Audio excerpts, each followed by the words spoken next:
A massive billion-dollar bet has just been placed on South Africa's future.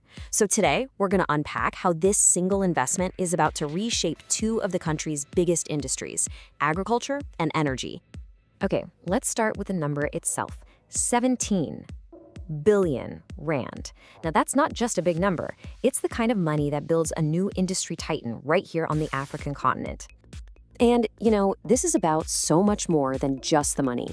This is a massive, calculated bet on fusing two huge sectors, farming and power, in a way that could literally change the game for decades to come. So who exactly is putting up all this cash? What are they building? And, where does a project this enormous even start? All right, let's break it all down. So it all kicked off on April 1st at the South African Investment Conference. The global agricultural powerhouse UPL stepped up and pledged a cool $1 billion, that's our R17 billion. And what's it for? A massive, state-of-the-art bioethanol production facility. This was, without a doubt, one of the biggest agro-energy deals of the whole conference.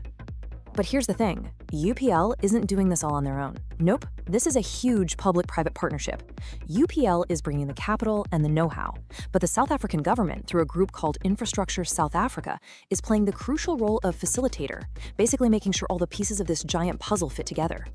And you better believe this project has some serious government backing.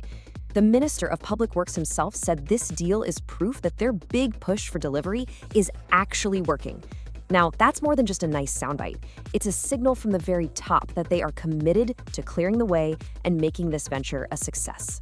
Okay, but to really get your head around just how big a deal this is, we need to talk about the scale. I mean, the sheer size of what they're planning is just staggering. So, what is it they're actually going to be making? Bioethanol.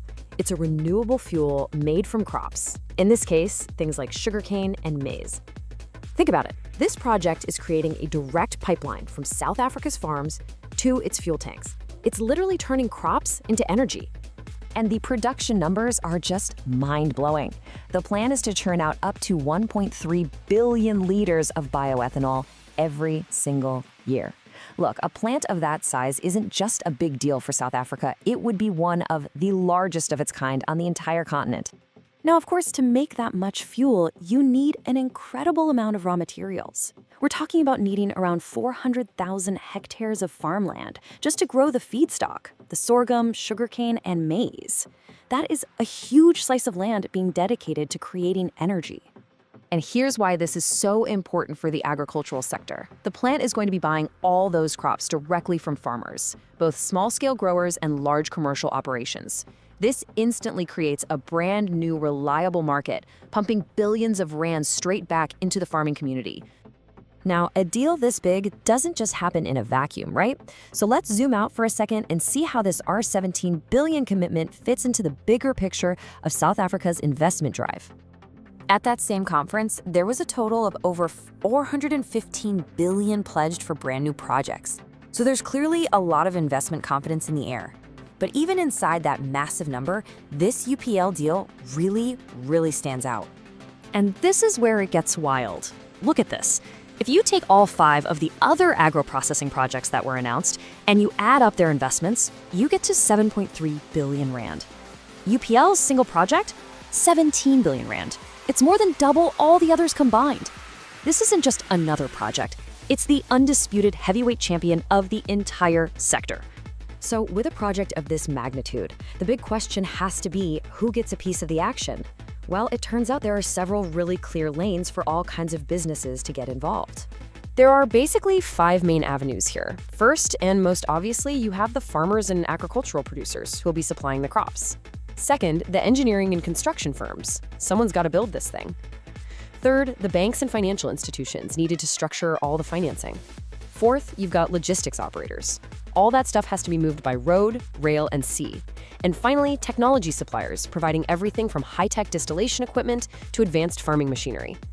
So let's say you're listening to this, and you see a real opportunity for your business in one of those areas.